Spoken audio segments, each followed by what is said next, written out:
loba jasa ahli-ahli Allah anu ditanya man rabbuka tanya segala rupa ji cek malaikat kok man rabbuka tuh ditanya mah ji pan begitu tuh ditanya kaget kan lagi ieu kan tugas sakjana man rabbuka bejakeun ka Gusti Allah ana inda zanni abdi bi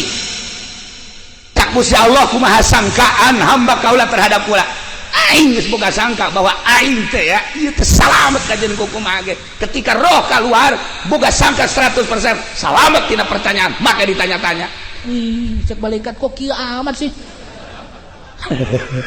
laporan malaikat Gusti aya hamba Gusti ditanyana kos kitu amat sih mondok dong dan lain-lain sebagai dages puguh Imam Sibaweh Masya Allah karim Sidina Umar kan di satu riwayat begitu ditanya man rabbuka malaikat emang can kenal Umar ya Umar setan geseunan ka Umar maka ditanya-tanya segala hampura mar satu riwayat seperti eta ya Allah ya Rabb kainu cinta ka Tuhan si Abdul Qadir man rabbuka Abdul Qadir cacak-cacak Abdul Qadir bae pakai jawaban salamet atuh komo ka Kangjeng Nabi man rabbuka Muhammad wa man nabiyuka Muhammad wa man imamuka Muhammad atuh ka Abdul Qadir bae cinta salamet atuh komo ka Kangjeng Nabi meureun malaikat deh kok ieu jawabanna Muhammad kabeh sih tanya Pak Haji Pendi man rabbuka Muhammad mana sih ya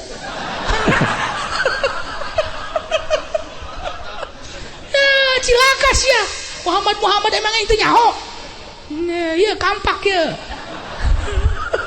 Allahumma ya qadiyal hajat Allahumma ya qadiyal Assalamualaikum warahmatullahi wabarakatuh.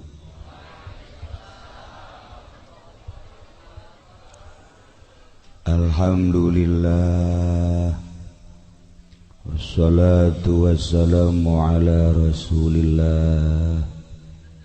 Muhammad ibn Abdullah wa ala alihi wa sahbihi wa mawala amma ba'd faqala Allah ta'ala fil Qur'anil Karim wa huwa asdaqul qailin Bismillahirrahmanirrahim wa dzakir fa inna dzikra tanfa'ul mu'minin al-ayat langkung tipayun urang sami-sami nyanggakeun puja seunareng puji ka Gusti Allah anu Maha Suci parantos masihan tina rupa-rupa nikmat ka urang sadayana terutama nikmat anu kacida pisan ageungna nyaeta nikmat iman sieunareng Islam shalawat sinareng salam mugia dilimpahkeun ka junjunan alam Kangjeng Nabi urang Kangjeng Nabi Muhammad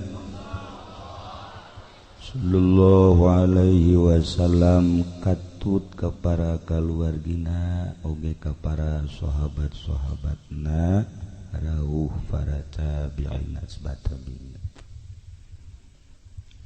al-mukarramun para alimil ulama para asatidz para tokoh masyarakat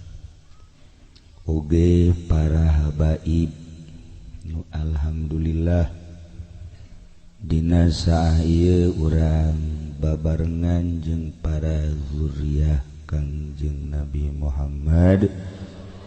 sallallahu alaihi wasallam nu malah mandar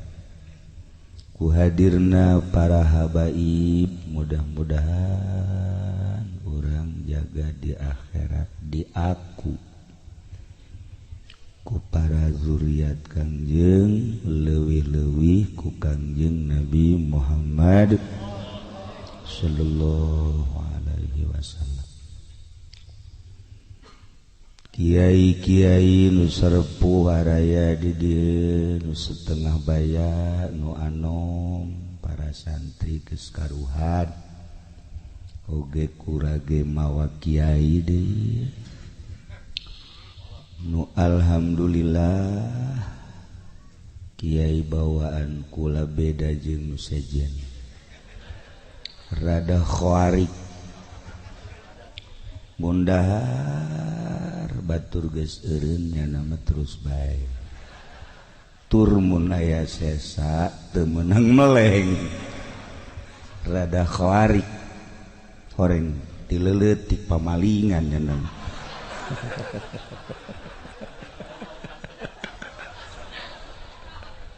eta watek datang ka kuar masyaallah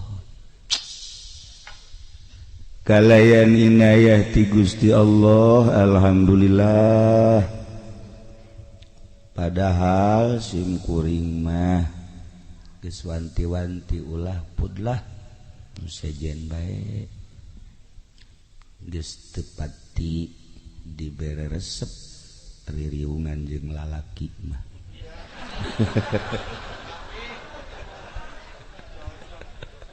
komo peuting kieu mah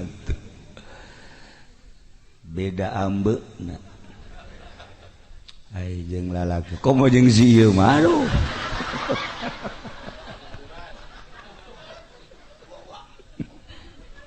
meureun bawa ti ajal namanya tapi kulantaran meureun geus aya tulisanana atuh rada dilambatkeun ge maksudna supaya diteruskeun acara kadieu teh tinggal doa balik wih dereng dimulai ge lah iya masyaallah gendeng kabeh iki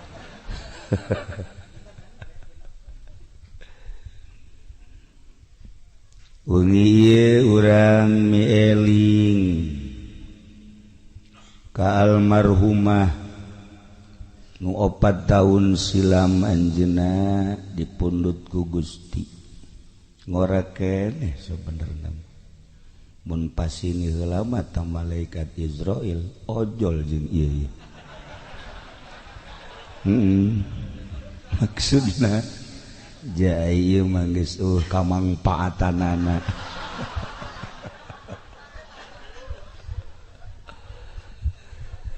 tapi kulantaran teu bisa ojol jeung teu bisa disogok malaikat malain cara kipudoli kisopak tama kiai rorongsokan masih kena bisa disogok-sogok malah malaikat mah teu bisa lantaran dibere dahareun tara dahar dibere inumeun tara nginum sekalipun dibere seping bed tara sare dibere bidadari artis cara nu kaimpi ku kisopa tadi embungeun malaikat mah tur malaikat manurut pisan ka Gusti Allah eueuh nu maksiat malaikat mah mun hayang ningali makhluk Allah anu teu pernah maksiat malaikat mun hayang ningali makhluk Allah nu salilana maksiat setan nu kadang-kadang maksiat kadang-kadang taat bawaan kula ngan lobaan maksiat hampir nyarupaan ka setan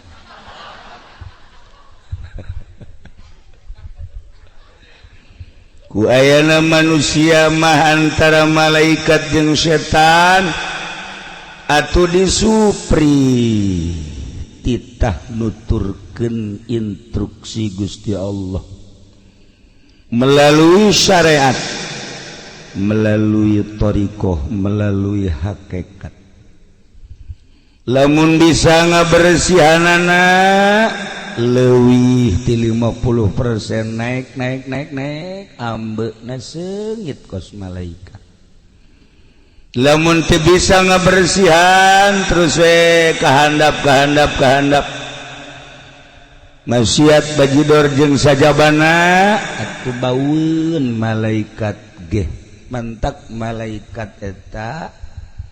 selalu ngamban sirah Haji Pendi hangru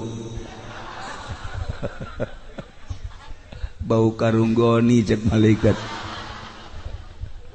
Ya Allah ya Rabb,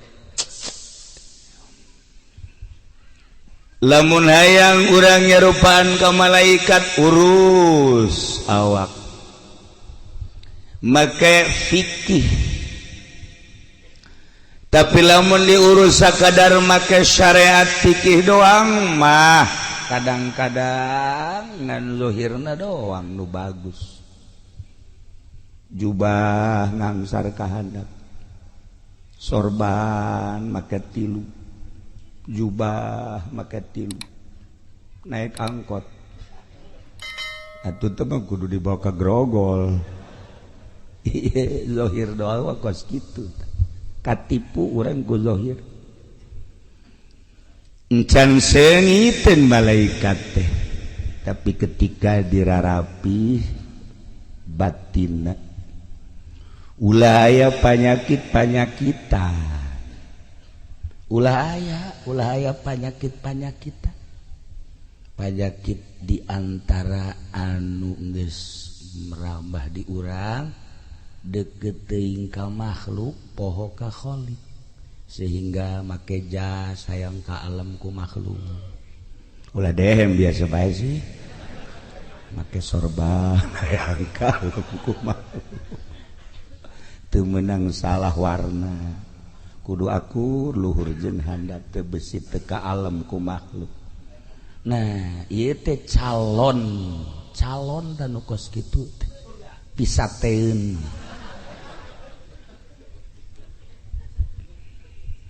Bersihan gerage tina panyakit-panyakit, sebab urang teh baheula suci ketika diturunkeun ka dunia, diasupkeun ka jasad, loba watek-watek di jasad, mata, celi, irung, sungut jeung sajabana. Roh urang teh milu ka perwatakan eta, ketika kaluar deui teh maot atuh bobolokot. Nilah nu dikhawatirkeun teh ketika urang maot, ternyata roh urang teh henteu suci sakubah anu pertama. Sedengkeun nu bakal menghadap ka Gusti Allah teh lain awak. Ketika roh keluar, awak urang nama dicengcerikan, dipandian, dibungkus, disolatin, dibawa ke kuburan, dikubur nu kamari di komandan-komandan anak buah namalah nincekan, nu kamari di bapak-bapak anak jeung incu nincakan kuburan. Bahkan anu kamari di buya-buya di mama-mama murid lagi milu nincakan ngagoler di jero kuburan. Nu kamari ieu di dunia teu meunang salah sare teh, kudu aya kipas, kudu aya AC, kamar kudu gede bae jeung kudu harum bae. Kasurna ge teu meunang salah, inoak maafkir, kudu spring bed bae, masya Allah karim. Make baju teu meunang salah, make sapatu teu meunang salah. Isuk pageto mah geuninganan asup ka kuburan, boro-boro aya spring bed, boro-boro aya kipas, boro-boro aya AC, usik-usikan ge hese di jero kuburan. Eta mah jasad. Ternyata anu menghadap ka Sang Maha Khaliq mah roh urang. Naik ka luhur langit ka hiji, mun bagus bisa langsung ka dua, mun masih kene bagus langsung ka tilu, ka opat, ka lima, dan selanjutnya ketika bagus karaku Gusti Allah disuprih titah turun deui ningalikeun jasad nu keur ngagoler di imah. Oh eta teh awak aing, urang teh geus terpisah. Ketika dipandian milu urang neulekeun, ketika dibungkus halapis dua lapis roh asup kadinya set dilapis katilu urang aya di dinya terus dibungkus di talian sing kenceng nalian jadilah pocong dibawa ke masjid kadenge saha imamna saha anu berita ke sebab roh urang aya di dieu dibawa terus ke kuburan milu orang Masya Allah kayak lamun bagus indah tapi lamun goreng roh orang naik ke langit ditanya roh saha ieu orang pondok coba bukunya coba barang di deuleu ya Karim ieu mah subuhna koboan 90% koboan cak malaikat teu narima nu qada ieu mah ye terus dagangna oplosan teu beres ieu mah ye dijejak ku malaikat dijejak terus ka handap set jadilah ririwa sapondok sarieun kabeh asal magrib kunci lawang besi air ririwa Haji Pendi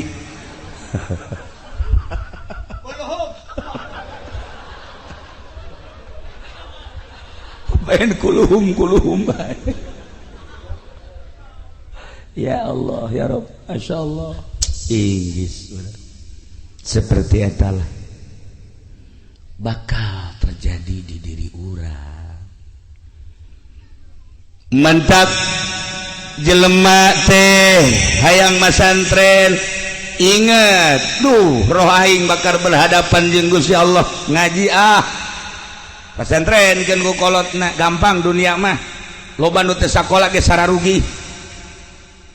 geus diatur ku Gusti Allah ngaji sia ngaji Masya Allah nurut budak 10 tahun dikobong nanti pesantren samakna teu balik-balik jelema na mangalayang Masya Allah teu pernah ngaji 10 tahun ngan betah bae di pondok sakitu ge geus jadi ahli sorga mondok ih sok bener sih saya betul percaya teu ngaji bae geus jadi ahli sorga atuh gua mun ngaji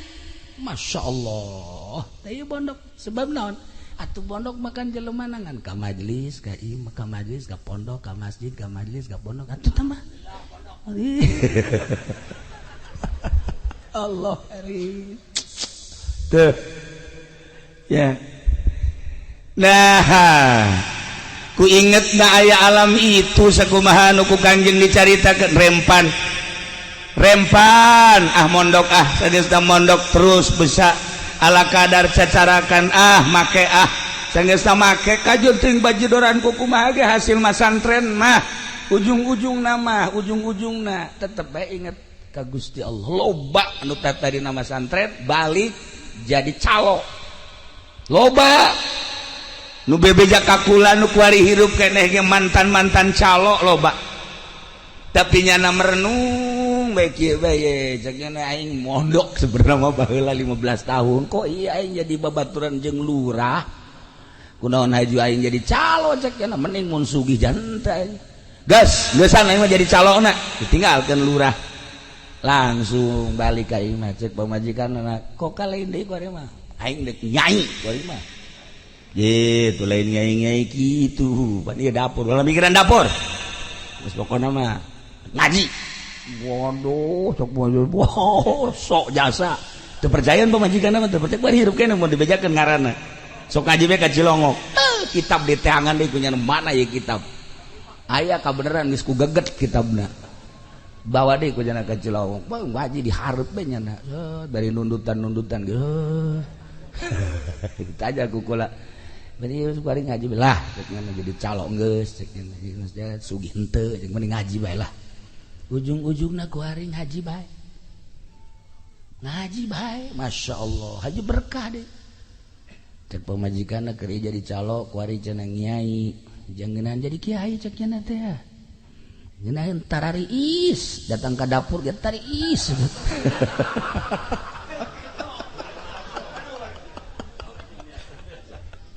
Masya Allah ujung-ujungna gerage ujung-ujungna buku kula diceritakan nu baru ke pasantren aya anu jadi ustad doang boga majelis taklim loba nu tadi nama santren aju ku hari andiep loba ta santri mah ujung-ujung nama hampir husnul khotimah bae beureun eta tapak di pondok ngadapang urut ngadenge-ngadengikeun terus milu teu bisa ngageh jang diri nama aya tama santren dek ka mana tuh urang jadi balik ka ditu iyalah jelema lamun percaya maot percaya teu percaya aya jadah ge kayakinan mah jadulurna ge pararae saenggeus da percaya maot bahwa di jero kubur teh bakal aya pertanyaan saenggeus da aya pertanyaan bisa ngajawab apa henteu lamun direnung encan engke bakal aya mauqif engke aya mizan engke bakal aya jembatan siratal mustaqim moal bisa ka sorga tanpa jembatan siratal mustaqim renungkeun coba ge eta pasti hate letikna duh heuy aing mondok bae lah loba nu ka Cilongok ge kiai cenah kula dek mondok bae kumaha kiai bae bekal teu mah wajiban atuh jadi kiai ieu lalakon teh jadi nyedekeun ka aing kabeh. Oh masalah sih aing deuk. Oh masalah. Nah, seperti etalah nu bakal kajadian. Roh urang nu bakal berhadapan jeung Allah. Ketika asup ka jero kuburan, anu ku urang sok dicaritakeun nya sempit, nya poek, nya sepi. Ternyata lain di kuburan teh horenganan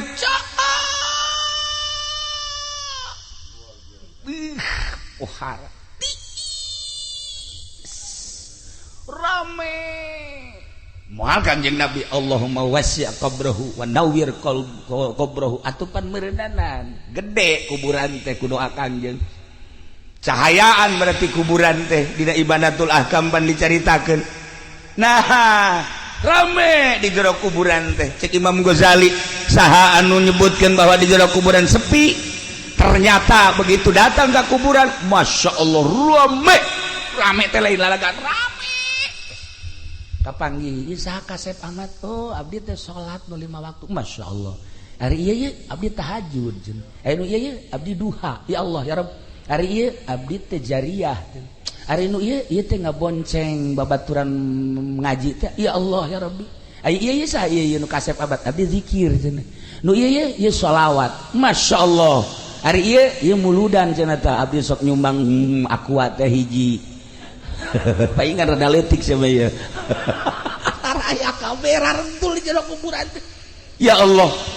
ulah disangka di jero kuburan teh sepi orang bakal kaparang sok gerage Haji Pendi maot kapagi ieu sahih hideung amat ieu bohong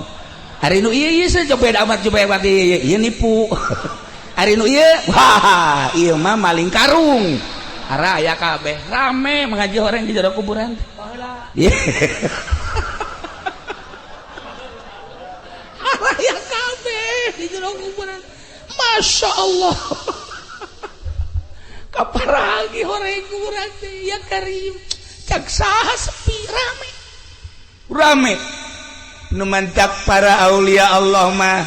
para solihin mah maot eta kan istirahat nikmat nu kamari sibuk ku ibadah ku ari jero kuburan istirahat menikmati hasil daripada amal-amal ibadah ninaheun ngadenge Kangjeng Rasul ngadenge para sahabat ngadenge para tabiin ngadenge para aulia-aulia Allah dongeng geus ambalayah jasa ngadenge para ulama-ulama solihin indah maot eta nikmat istirahat barang ngadenge Haji Pendi maot sieun perasaan babaturan nu karitu malul aduh tah ragap diri urang ketika urang maot saha nu bakal jadi batur urang di jero kubur anu ngabibitian di jero kubur terus ngabarengan ka mauqif ka mahsyar anu bakal bareng terus ketika ditimbang amal nu bakal bareng nyebrang di jembatan Shiratal Mustaqim saha batur urang apakah balak genep nu bakal bae nayus ya tah ieu batak Kangjeng Nabi ditaros ketika Kangjeng Nabi nyarioskeun alam bako alam kubur terus alam mahsyar sahabat kabeh rimbasak aya nu naros ka Kangjeng ya Rasulullah aya manfaatna henteu sih urang lamun ngabatur jeung nu soleh cik Kangjeng Rasul atuh di dunia bae lamun di dunia babaturan jeung nu soleh aya henteu manfaatna iya tuh kan tenan cik para sahabat di dunia lamun ngabatur jeung nu soleh nikmat perasaan mun urang boga babaturan nu soleh-solehna di bidang ilmu urang nanya naon bae dibere tilok dipelit-pelit urang babaturan jeung nu soleh di bidang dunia nyana aya duniana urang minta bantuan tara dipelit-pelit urang minta bantuan ka haji pengen di hati cek jana teh sia datangna ka dieu minta bantuan bae aing dibantuaneun sia asana nyeri perasaan tah eta mah toleh nu geus ngaranna teh beda aya sod aya to tah mun babaturan nu soleh selalu ngangeunahkeun nyana gagah urang lemah ketika urang minta bantuan kanu gagahna soleh kakus uruskeun kos kitu bae geus tanggung jawab sia mah tenang bae urang memehna naon geus senang bae ngeunaheun boga babaturan soleh dijabarkeun lah ku Kangjeng Nabi sakumaha di dunia urang babaturan boga babaturan nu soleh aya mangpaatna atuh di akhirat ge sarua mantak kabeh kaharareup sahabat aya naon sa Kangjeng Rasul kok kaharareup abdi mah aya ngabatur jeung tuan bae abeh di akhirat ngeunahkeun cek kabana bae abdi mah deuk jeung tuan bae kajen teuing kuku bahage sebab ucapan tuan engke bakal terbukti di akhirat abdi mah kajen kuku bahage endek jeung tuan bae tidinya cek Kangjeng Rasul henteu kudu jeung kula menggeus puguh cek Kangjeng Rasul insyaallah saha bae oge boro nu kazamanan kuari anu henteu kazamanan dia terus datang ka tahun 2018 wow atuh di syafaatan bae cek Kangjeng Rasul kuari mah pilih bae tah para sahabat anu kira-kira soleh saha kira-kira sok kadinya Kangjeng Nabi na ngaleos kabeh karumpul ka Sina Abu Bakar Siddiq ngariung cak Abu Bakar nanaonan dia kami mah hayang jeung tuan bae iya itu pan aya Sina Umar aya sesuatu henteu iman nu geus kanyahoan Umar mah galak dina teh cak Umar nanaonan sia kabeh ngariung jeung Sina Abu Bakar Siddiq kami mah hayang bareng bae jeung tuan sebab ucapan Kangjeng Rasul seperti eta diriung-riung ka mana bae Sina Abu Bakar Siddiq lantaran lain di dunia engke di akhirat manfaatna nah lamun kuari urang boga batur anu soleh kemudian engke di akhirat deuk saha deui urang minta tulung jaka si eta mamanya teuing nya nagari weuheun urang minta tulung aji tulungan boro-boro jang sia aing ge ieu dirante aduh pan eta ngeri urang gos gitu nah iyalah keistimewaan ucapan Kangjeng Nabi Muhammad sallallahu alaihi wasallam sok teangan pibaturan urang nu soleh ulah jang di dunia jang engke di akhirat di dunia malah gampang di akhirat dan mantak teangan kuari minimal haji soleh gitu tah lah eta nu ngaranna soleh aya di Cilongok ge ngaranna soleh tapi main gapleh bae tuh barang di delek KTP na orang rimpak sia dulur Kipuloli deh gitulah para jamaah kaum muslimin wal muslimat rahimakumullah nah hati-hati urang hirup ulah eleh ku hewan-hewan ketika Kangjeng Nabi nyaritakeun ana Madinatul Ilmi wa aliun babuha ngagelo kabeh di sahabat pih hebat amat Ali ana Madinatul Ilmi kula gudang ilmu wa aliun babuha teu kudu nanya ka kula cek Kangjeng Nabi tah minantu kula mejeuna Kangjeng Nabi mah boga minantu teh Sidina Ali sedang lamun Haji Pendi boga minantu nu kuari sedeng kene sarua akur lah lamun ieuna ngabohongna 5 minantuna 10 betul lebih dahsyat teman berarti nya tah Sidina Ali didareketan go sahabat Sidina Ali moal mislik ka jeung kumaha ge ucapan Kangjeng naon kula mendek nanya bae soal zahir mah gampang soal zahir mah teu kudu ka anjeun kula merek nanyakeun teh soal batin soal naon kula mendek nanya teh eta bae lamun hayam tah hayam nu kadenge ku anjeun sasadana kumaha anu kadenge ku ente nu kadenge ku karima kongkorongo komo hayam Cianjur mah napas urang geus beaknya mencan pelung Cianjur pohara eta wih cek Sidina Ali nu kadenge ku kula mah lain eta nu kadenge ku kula mah hayam teh bahasana subuhun kudusun rabbuna wa rabbul malaikati war ruh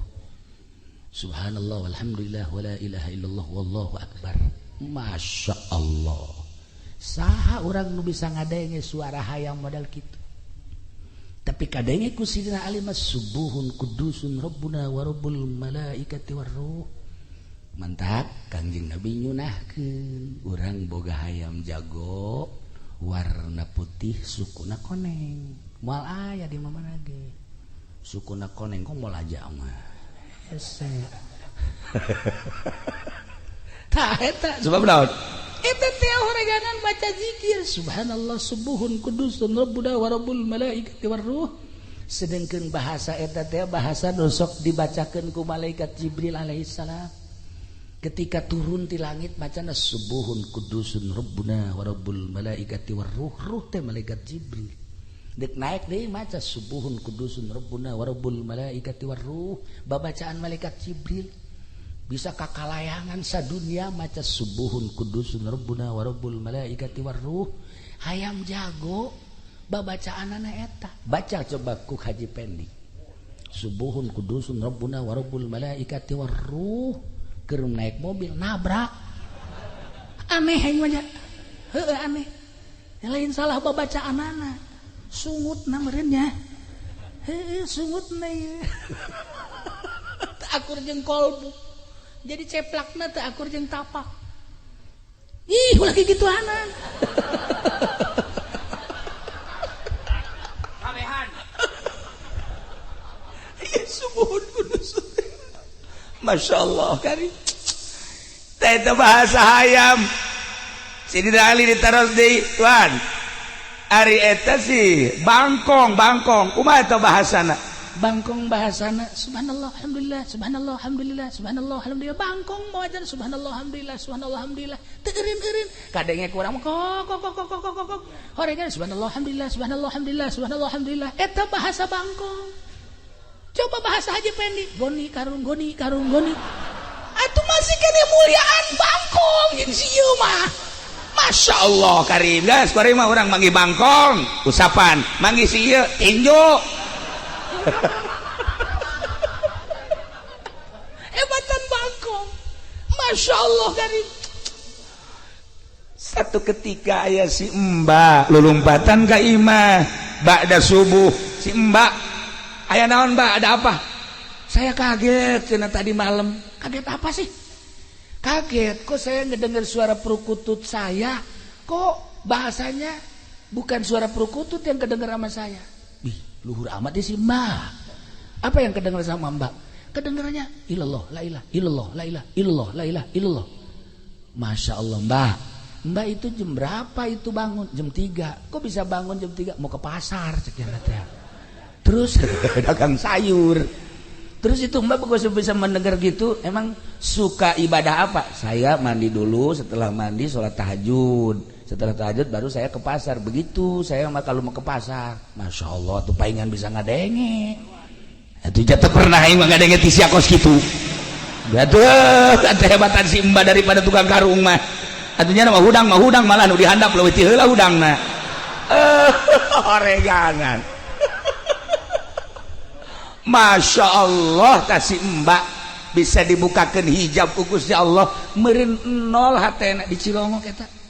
kula kaget eta ka Mbak ya Allah ya Rabb horenganan hudang mandi wudu tahajud beres terus berangkat jam 3 ka pasar satu ketika ngadenge suara perukutuna seperti eta sarua jeung nu dijabarkeun ku Sayyidina Ali karramallahu wajhah ana Madinatul Ilm wa Aliun babuha pohara nah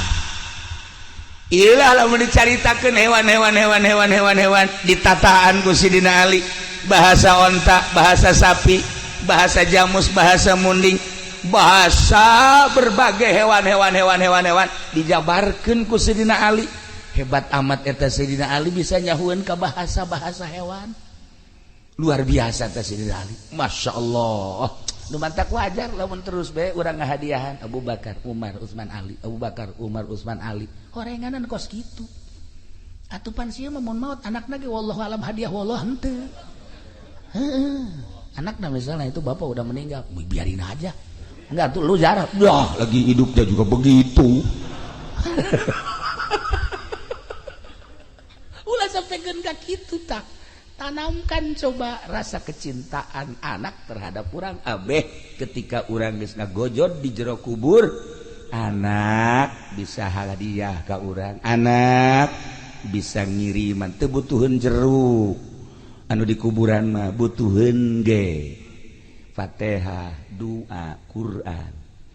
cenah ieu loba jeruk niat hadiahna ieu kabeh kadaharan ganjaranna jang ahli kubur. Ya Allah ya Rabbi tuh seperti etalah entek kula begitu zarah ke Habib Lutfi do aju ngobrol di luhur duaan cekanya jongeng kieu cek Habib Lutfi itu dulu ada seorang santri ziarah ke kuburan begitu ziarah sering di situ nggak ada kerasanya ziarah kok nggak ada kerasanya bebeja tah ka guruna begitu bebeja ka guruna saya ziarah udah berapa lama ke makam itu tapi nggak ada kerasanya tuan guru ini bagaimana ziarah kemana ke makam yang di sono atau kenapa ziarah ke situ emang kenapa itu mah garong kenapa dijarahin sih hade tah urang bisi salah zarah horenganan jerona garong kuari kan loba nu maruncul mantak kula harita ngalarang aya kuburan anyar di zarahan ulah bisi garong atuh cenah di zarahan mah garong ge teu lain teu naon kitu ulah bisi salah tekad oh aya baheula hiji kuburan rame di zarahan kuncena ge datang ka sugih kuncena sugih lantaran nu zarahna loba jasa boga anaknya na hiji lalaki kulantaran nyanda deudeuh jasa ka anak nyana ka anakna ceng masantren bae nya kana ka daerah anu baheula masantren teh dibekelan terus dibekelan himar tah ieu jang paranti di pondok berangkat nyana ka ditu pertengahan jalan himarna kurang parah paeh begitu paeh bingung nyana waduh ya himar hiji kendaraan paeh ieu wasiat di kolot kubur dikubur ku jana karunya jasa ka himar geus dikubur disiram terus nyana kieu bae ngahuleum aya ta urang dinya emang ieu sanu paeh ahli ibadah cenah wah ahli ibadah muhun cenah teh atuh cenah urang zarah mangga dizarahkeun teh ku anakna zarahkeun la hadrati ahli ibadah al-fatihah milu nyana bebeja teh sia teh aya ahli ibadah di ditu maot ieu urang zarah di zarahan nyana jadi kuncena teh teu jadi masantrena Masya Allah terus we nya mah jadi kuncen deui di dinya kasedot beuti bapana nu biasa zarah ka kuburan nu sok di zarahan ku bapana teh ya ngagelok kuari ka dinya bapana ge kaget kudu zarah jadi sepi cak keneh ieu aya kabar di anu cenah rame jasa begitu datang ka ditu nya hayang nyaho kuburan saha ieu cak bapana waduh asep jadi kurang ya asep Masya Allah datang gadinya barang di deuleu kuncen ieu mah ajaib anak aing Masya Allah sia ieu jadi kuncen oh teu jadi masantren henteu emang kunaon himar pae bah. Aju dikubur di depan loba nu zarah. Kukula di bejaan ahli ibadah. Masya Allah bisaan sih ya. Nyebutkeun bisaan. Iya tuh itu kasedot ka dieu nu abah. Masya Allah enggak salah lah. Kula alhamdulillah kuari mah geus bisa nyeun imah dan lain sebagainya. Keke bah ai abah sih eta ngazarakeun itu eta sesah kuburan sah. Ih atuh mana ieu cakeun. Oh atuh sarua tah mah. Horenganan itu mana ieu anakna. Tah horenganan sing hade kukucuran duit teh horenganan kumaha ti luhurna. Baheula teh hasil nguncen anakna jadi kuncen deui. Baheula teh duit teh ti imah himar kuari jadi himar deui anakna anak himar. Nah, ilah pendidikan supi ulah sambarangan horenganan. Lamun carita almarhum abah baheula mah santren di Kosambi, kemudian aya santri maling peuteuy geus kitu dahar bareng cak abah teh ieu peuteuy nang di mana tah meunang ngalah tinu tatangga ulah di dahar cak abah teh bahaya sia eta keur di pondokna keneh geus bisa amanat ulah di dahar aya nang maling mah pan si ieu mah lain nang di mana teh sia nang maling keneh urang oragu kan beda bahasan lagi mantap kos kieu teh bentukna di pondokna keneh kudu dijaga masyaallah nah iyalah horenganan kokocoranana ti mana sing hade pernah aya hiji jelema usaha sagesa usaha boga anak opat nyana masantrenkeun anak nu opat itu sambarangan ngabiayaanana sanajan usaha baheula mah ya awi baheula mah giribig dan lain sebagainya tetapi usaha anu jang ngabiayaan anak manu dianggap halal lagi halal na pisan henteu diakurkeun henteu dicampurkeun jeung hasil usaha-usaha nu sejen nah ye anakna nu opat-opatanana jadi kiai kabeh biayana beda masyaallah sok kuari ngaji pendi ngabiayaan anak hasil ti dagang karung ulah dididik tak anak kuno sejen nyahok we ka karung asal dideleh ku anakna oh karung ayam dideleh oh karung goni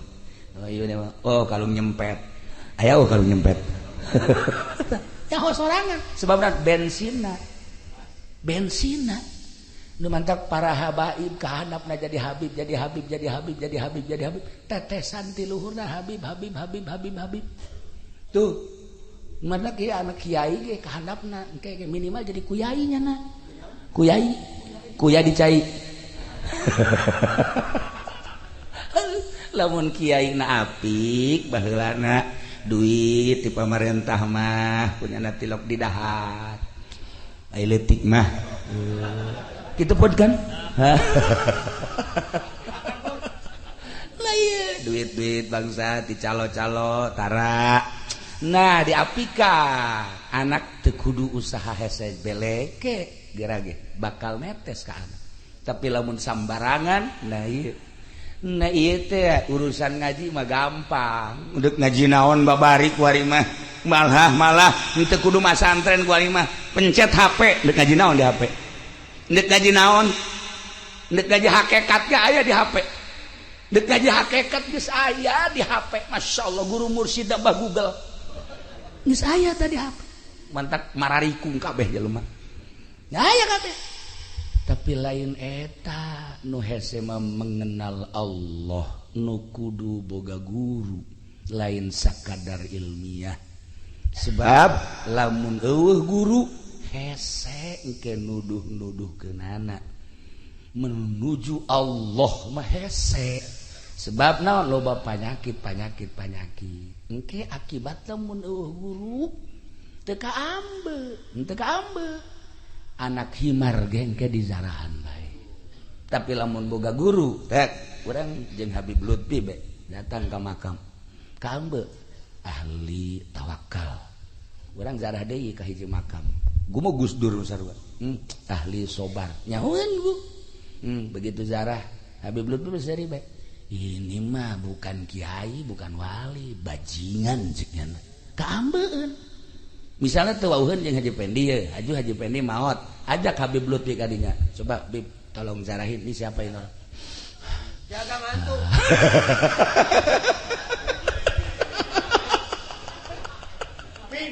Bakal kaambe ku ahlina. Nah, iyalah ahli-ahli Allah bakal ngambe karena kehakikatan, karena kemarifatan apaleun. Ulah salah, urang dek ngaji naon? Aya fan-fanna, aya guru-guruna. Ketika urang dek mengenal Allah, ulah sambarangan kudu ka ahlina. Kitulah para jamaah kaum muslimin wal muslimat rahimakumullah, ketika urang wau jeung Allah indah, ulah engke di akhirat, di dunia dongeng-dongengna ketika orang ngalobakeun zikir hatta yamtazija sehingga ngahiji bilahmihi wa dammihi teureun-eureun urang zikir la ilaha illallah la ilaha illallah la ilaha illallah la ilaha illallah. Emang eta la ilaha illallah atawa sholawat? Maca sholawat urang bakal ngahiji jeung daging urang, bakal ngahiji jeung getih urang. Ketika guru kula di Banjar, Kiai Haji Mumu putra ayah Banjar, sok ngedeng nya nama ta salat di masjid, aju kerek. Kadenge kan ku satik. Haji Mali gundam berarti. Allahumma sholli sholatan kamilatan wa sallim salaman taman ala sayyidina Muhammad.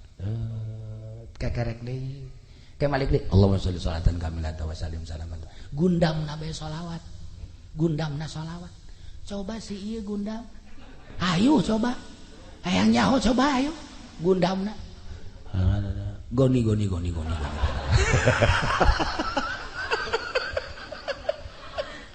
Kabawa gundam. Ahli zikir, gundamna pasti zikir. Moal dibejakeun seorang kiai ahli ukudul juman, moal dibejakeun. Hirup keneh masalahna. Katabraknya na. Begitu katabrak. Masuk rumah sakit Bandung, diimpus lah jana kieu beta sekiai teh kula ngalayat jeung guru kula ti Garut kadinya. Begitu ngalayat kan teu nyahonan naon kunaon eta nya maca nazoman wa mabinal qaidil muqarrarah idza atatakiratun muqarrarah eta kan ukudul juman. Masyaallah karim eta ong-ongan gundamna bae make ukudul juman. Coba sih ya, hayu coba salian ti goni-gonian ge pasti ge juri gundamna ukudul juman kula gideg we ya Allah ya Rabbi berarti nu aya di benak hate eta teh ukudul juman. Nah iyalah hatta yamtazija ketika zikir terus-terusan bakal ngahiji bilahmihi wa dammihi atuh malaikat ge seungiteun seungit zikir no iya sengit sholawat ya kari. Nah iyalah nu bakal beranian ketika maot di jero kuburnya na bisaeun ngajawab pertanyaan malaikat. Nah loba jasa ahli-ahli Allah anu ditanya man rabbuka, ditanya segala rupa. Ji cek malaikat kok man rabbuka tuh ditanyain mah ji pan begitu itu ditanya kagetnya lagi. Ieu kan tugas sakjana. Man rabbuka? Bejakeun ka Gusti Allah.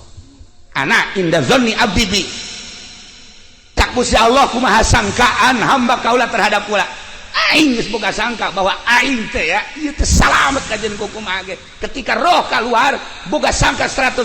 salamet tina pertanyaan, maka ditanya-tanya. Cek malaikat kok kieu amat sih? Laporan malaikat Gusti aya hamba Gusti ditanyana kos kitu amat sih.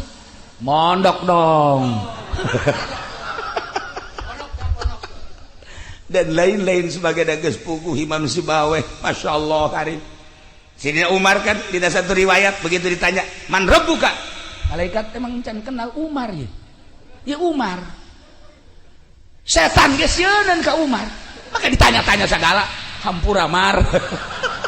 Satu riwayat seperti eta. Ya Allah ya Rabb, anu cinta ka Tuhan si Abdul Qadir. Man rabbuka? Abdul Qadir. Cacak-cacak Abdul Qadir bae pakai jawaban salamet atuh komo ka Kangjeng Nabi.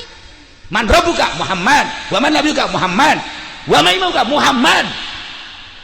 Atuh ka Abdul Qadir bae cinta salamet atuh komo ka Kangjeng Nabi. Meureun malaikat ge, kok ieu jawabanna Muhammad kabeh sih?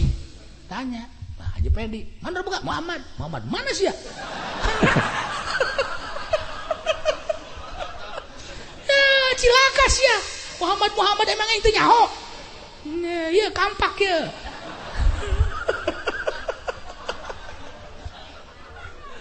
Gambaran ahli-ahli Allah mun urang macaan dina kitab-kitab sufi, Masya Allah indah jasa